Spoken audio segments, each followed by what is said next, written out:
Hello, everyone, and welcome to the March edition of our monthly webinar. So, this month we have been looking at encouraging good behavior and discipline. So we've been learning how to really discipline our children because this is one of the area I have discovered that we as parents struggled. I actually struggled how I can actually discipline my children intentionally. So that is why this topic is very dear to my heart because it's one of the foundation of intentional parenting. All right, so this month we looked at a 14-day nurturing good behavior challenge where we engaged tools that will help to encourage good behavior, that will help us understand what discipline is all about. So let's go right into this month's webinar. I'm going to be sharing my screen now. So I want us to pay attention.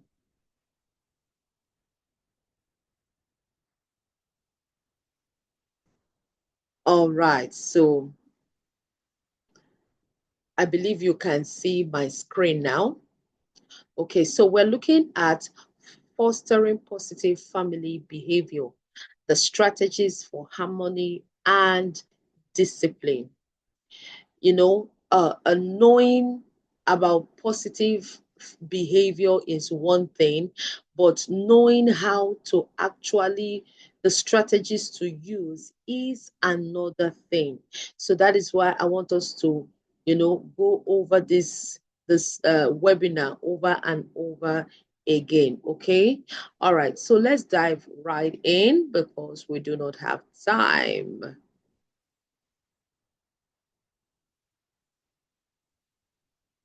Why is it important to encourage positive family behavior? Remember that all we are doing is about the family.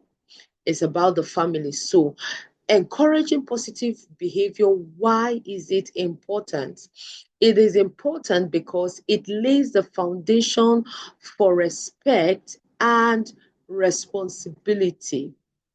It's the foundation. Positive family behavior is the foundation.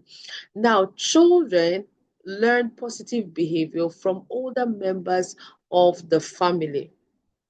Now, it is from the family that children will learn how to treat others with respect because whatever they have seen display is what they will also give out. I always say this, make this statement. Actually, not me, I'm just re-echoing it. You cannot give what you don't have. So, children, the character that children exhibit is a pointer to what they have been learning from the house. So, what is the foundation of respect and responsibility in your home? Children learn to do what they have seen. They learn to do what they have heard. There's a quote that says that children are good imitators. So we want to give them something to actually imitate. Children are good imitators. So whatever you put before them, they will do it for you. So what are you putting in front of your child? Good behavior, positive family behavior and discipline is important because it creates an environment where every member feels valued. There are some families where children do not feel, the vibe in the family. They really do not feel that they belong to that family. Why? Because of the way they are treated. Now, for your child, for a positive environment for your child to feel valued, then open communication should be, is something that should be happening in your house. There should be open conversation rather. Do members of the family feel heard and appreciated? Does your child feel heard? Does your child feel appreciated? Respect in the family forms the foundation of a trusting relationship between parents and their children. Does your child feel heard? I'm asking you again. Is there freedom of speech in your home? All your children are shut down. As the children are saying, say, shut up, I'm talking, you are talking. Now, intentional parenting is not preaching disrespect. No. Intentional parenting is not preaching misbehavior. No. No, far from it. I can tell you that for a fact. Now, why is it important? Why is it necessary to encourage positive family behavior? Number three, it builds lifelong skill. Now, the things you learn in the house with your children, what does it do? It shapes the children. It develops the skills of your children. It builds empathy. It builds positive communication. It builds discipline, it builds self-respect, and so on and so forth. So encourage participation in community activities in your neighborhood, in the church, in the school. These are some of the places where your child will learn these skills that will help shape their behavior. So encourage positive, behavior. So let's move on. What are some of the principles of positive discipline? For there to be positive discipline, some things must be in place. Some things must be done. Number one is that there should be consistency. You must be consistent. I turned that in upside down. Be consistent. Consistent with your family rules, consistent with your discipline, consistent with the rules and regulations that guides the family, consistent in your family meeting, consistent in all you are doing. Now, consistent, if there is a break, in transition, then your positive discipline will it will not go down well. You discipline today, in the next 1 week you do not discipline. No, be consistent. Be consistent. Another principle is that there must be positive reinforcement. Focus on rewarding good behavior. Now, most times we are always hammering on what the child is not doing.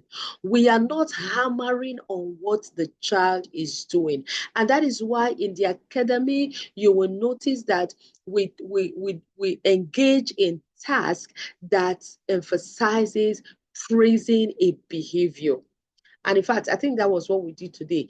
Pick a behavior that you have seen your child has done that is good, and sing the praises. Your child washes the plate, and the plates are the plates are clean, or one of the plates is clean. And praise the child. Your child sweeps the house. Oh, but of course, it's not very clean, but there was an effort. Praise the child. Now, there is an African perspective, or is it a Nigerian perspective, that says that if you praise your child, it will get into his head. No, in fact, not praising is even what will cause the problem. Have you heard somebody, your spouse or your child, maybe your child is older, you don't even tell me, you don't even say thank you don't even appreciate what I do. We are human beings, we are humans, and as such, there is that thing that there is this feel good, you know, feel good habit when you hear of things that you have done well. We are human beings. So rather than hammer on the one that is not working, hammer on the one that is good. In fact, brag about it. I gave you the story of how my daughters rearranged their room on one of those days. And when I came in, they gave it to me as a surprise. And I was like, wow, I have interior decorators in the making. They were happy. They were happy. So rather than say, hey, you people have scattered the whole house. See house that I took my time to arrange. Or see things that I have put here, you have scattered it. Now, you are seeing it as scattering. They are seeing it as rearranging. You see that you people are having two opinions, two sides of the coin. So reward good behavior. Another principle of positive discipline is mutual respect. Let there be let the parents respect the children, let the children respect the parents, and this will encourage open communication.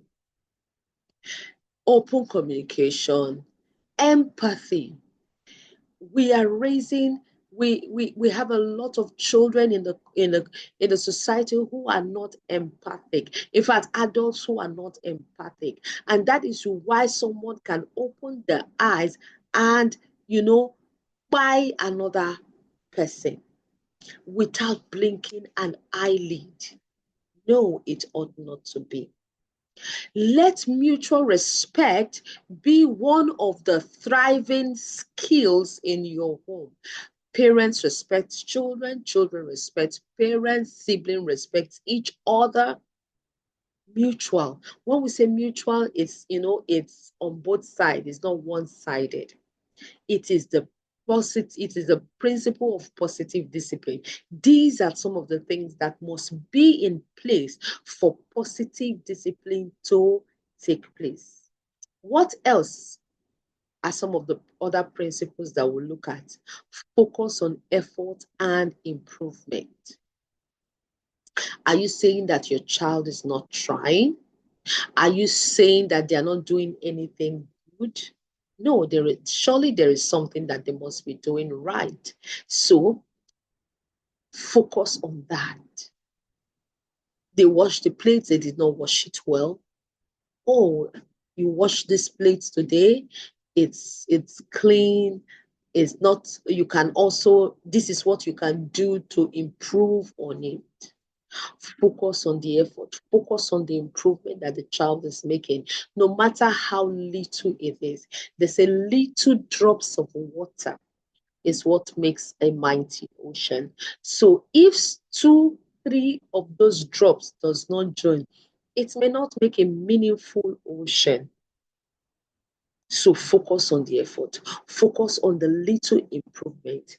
What you focus on grows. What you focus on grows, because as you keep doing it. For example, let me give you an instance with myself. You see these slides that I'm using to teach you, I did it myself. And when I did it, I was so happy with myself. When I started, in fact, last year in the academy, I really didn't do much webinar because I was struggling with these, making these slides. But today, it just took me a few hours to be able to make this slide. And as I was making the slide, I was learning on the go. And I was thinking, what steps to take, how to do it. And I was able to come up with the slide, and I was so proud of myself. So the little effort I've been putting in, I actually told myself this year that I'm going to try and make sure that for every month our webinar holds. And so far, God has helped us, although we didn't hold a webinar last month, but we're holding it this month. And we're going to hold a webinar every month. Focus on effort and improvement.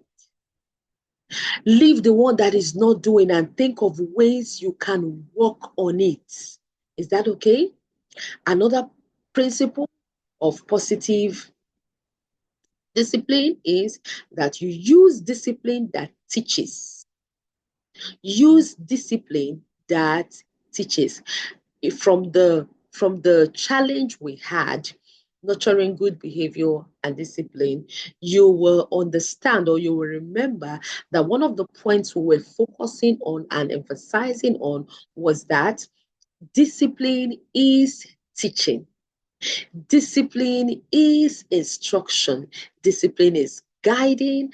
Discipline is discipleship. Do you know what discipleship means? Training. In other words, that's what it means. So, in using the discipline that teaches, use consequences that are related, respectful, and reasonable. Now, when we talk about consequences, it's going to take you some time to really understand it. So just be patient and just be learning on the go. Okay. Now, this evening, because the children are writing exam now, so we have a little bit of time in our hand. So, and I told them some days ago, I shared it in the group, that if they're able to finish what they need to do before their bedtime, 30 minutes before their bedtime, then they will be watching short documentary every day for 30 minutes. Now, yesterday, they watched the documentary, but they overshot the time, even when I told them about it before they went to watch. And I didn't stop them even when the time was over. When they came, I just told them, when were you supposed to stop? They said it. Did you stop that time? They said no. So what is the consequence? You lose the other day. You lose the other day. So today now, they came and said, Mommy, in fact, one of them was asking me, one kind of question. And I know that question, I know where that question was leading to. So I reminded them, I hope you know that today you lost your time today, so you are not watching. Do you understand? So, and that is what consistency. So I did not say, after giving the warning yesterday, even you see that they tried to test me. Well, I remembered, of course, when I told them, no way. Okay. So now the consequence was related, or is related, and is reasonable, is respectful. So when you now bring, a kind of a consequence that is unrelated, the discipline may not work. Okay. Then another principle is identify the beliefs behind the behavior. Now, that behavior that your child is exhibiting, there is something at the back of the mind of that child. So, and if there is something that, if you critically think about it, you will see where that behavior is coming from. So don't just rush into discipline. Don't just rush into punishing. Take your time. Last year, I shared something in the group. Now, when my daughters, they were 3 years old, thereabout, I noticed that one of them, there was a way she used to do her, she used to use her, the chair, the edge of the chair to scratch her vagina. Now, then I didn't really have understanding. Then one of my pastor friend there came and saw her, was like, this child, you need to watch this child, suggesting something. But I looked at it. I said, these children are just 3 and they've not been exposed. They have not been exposed to, sexual sins. So what is resulting in this? I was thinking about the matter. Then after some time, it dawned on me that something must be causing this thing. Because, and as humans, when you are scratching, when your private part is itching you, when you scratch it, there's this feel good sensation that it brings. Okay, so, and sometimes it's enjoyable. So that is what I noticed my daughter was having. So it occurred to me that this child actually had itching. So she was looking for a way to be scratching herself, and that was why she was doing what she was doing. Oh my God. I was like, oh, I didn't do well. So what did I do? I had to take that child, for treatment. And it stopped. But our adult mind was already thinking about something.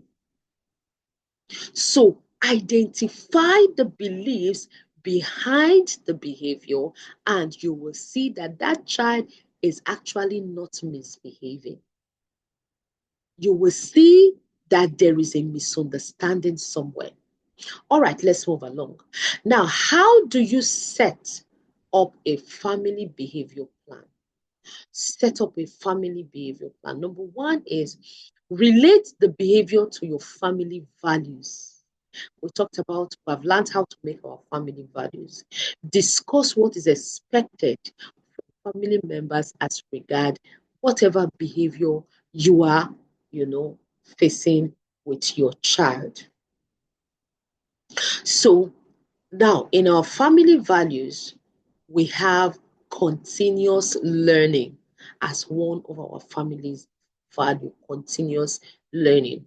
We have uh, um, what is it again? We have responsibility. So when my children, for example, are not doing their chores, I ask them a question. Are you being responsible with what you are doing? Are you taking responsibility? Remember that our values, one of our core value is responsibility, meaning you must be responsible in taking care of your property. You must be responsible in taking care of your home. So our home needs to be taken care of. So what am I doing? I'm trying to relate the behavior to our family's value, letting them know that this is what our family is about. Okay. Now, how do you set up your family behavior plan? Make a list of acceptable behavior together with your child. Remember, we did this task in the early part of the month. We talked about acceptable behavior. What is acceptable behavior in your own family? And remember that it should be simple, it should be clear, and it should be aimed at guiding behavior. It should not be aimed at punishing. For instance, you say that every member of the family should be home by 7 p.m.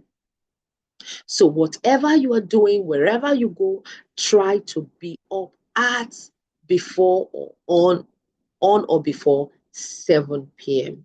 So acceptable behavior should be listed with the aim of guiding behavior, not with the aim of punishing. Most times, the discipline we give is geared towards punishing, is geared towards causing pain. No, it ought not to be.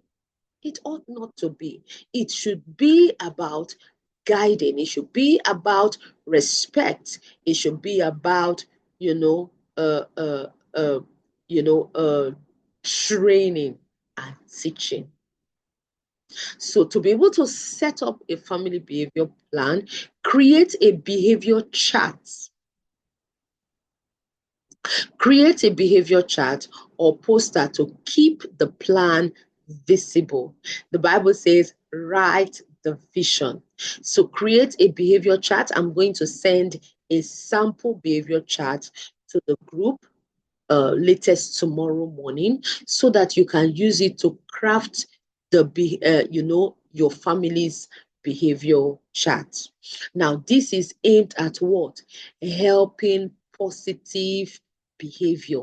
That is the goal. Then again, we can also incorporate natural or logical consequences. Now, I have told you that I use consequences a lot because as intentional parents, we're not expected to yell, we're not expected to flog or beat. And like I told us, consequences, I have noticed, it teaches more, and the pain of consequence is deeper. The pain of consequence is deeper than even when you use the cane. So, for example, if your child forgets to do his homework or did not carry his homework book to school, then the child should be made to face the consequence in school, whatever the outcome is. Your child should not forget his homework at home, and you will run from your office, run and go and be giving your child the book. No, the child should face the consequence.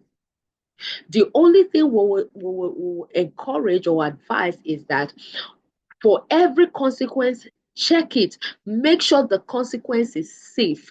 Make sure the consequence is age appropriate.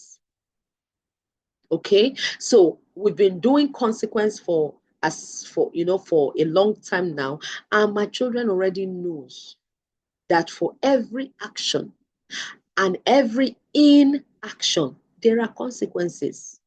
And I've been teaching them and trying to make them understand that consequences are not always bad. No, there are positive consequences, there are negative consequences. Okay. So the consequences could be, positive consequences could be, oh, you will get an additional 1 hour to your TV time. Oh, you will get an extra play time. Oh, you will get a mommy and me time as a reward. It's a consequence, but it's a positive consequence. Okay. All right.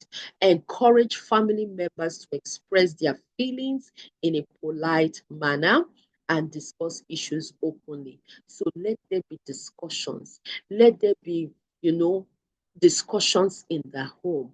So it should not be about only mommy or daddy talking. No, the children should be free to express themselves. However, you want to teach them and guide them into expressing themselves politely.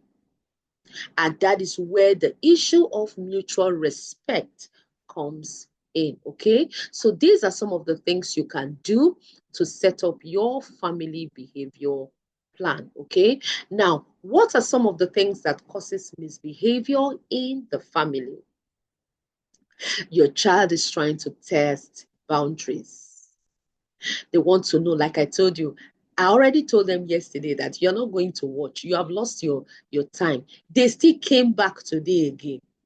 They want to test. And when you fall, they will never take you seriously. Developmental stage.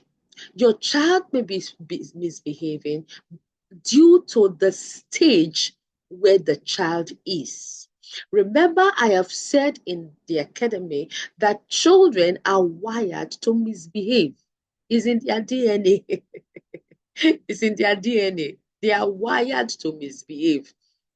You know, some days ago, my yesterday we went to church, and after church, I asked them to go because I had to stay behind to to have a chat with someone. My children, I asked them to carry my bag. They carried my bag, put my slippers inside the bag, and left. I had to trek with bare feet to get to somewhere before I borrowed slippers. How old are they? 8 years. Carried my slippers. Children will misbehave. So what did I do?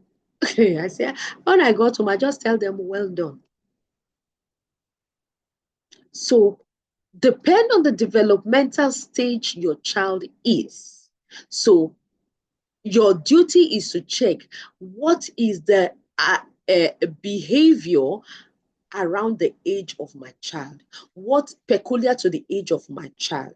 If your child is 3, 4, 5 years, then we ask question, what the 5WH question. That is the stage they are. If your child is a teenager, for some of the children, you will expect, you know, uh, uh, you know, uh, isolation. You will expect withdrawal. Why? Because of some of the things that they are going through, they are facing. What is it called? Their development, their puberty stage. Okay, so you will see all those things. Now, a child may misbehave if the child is seeking attention. A child is seeking for attention, the child will misbehave. Now, you see this parent now is carrying a much older child and the small one is there. So that one is saying, no, no, no, you must carry me, drop that one down. That child is not misbehaving. The child needs your attention. It can cause misbehavior. Not following instruction is another thing that can cause misbehavior in children. So you want to give them clear and simple instruction. Okay. Then when the needs are not met, unmet need can cause misbehavior. A child is hungry and you are asking him to go and do one thing or the other, the child will misbehave. What about sibling rivalry? Hmm.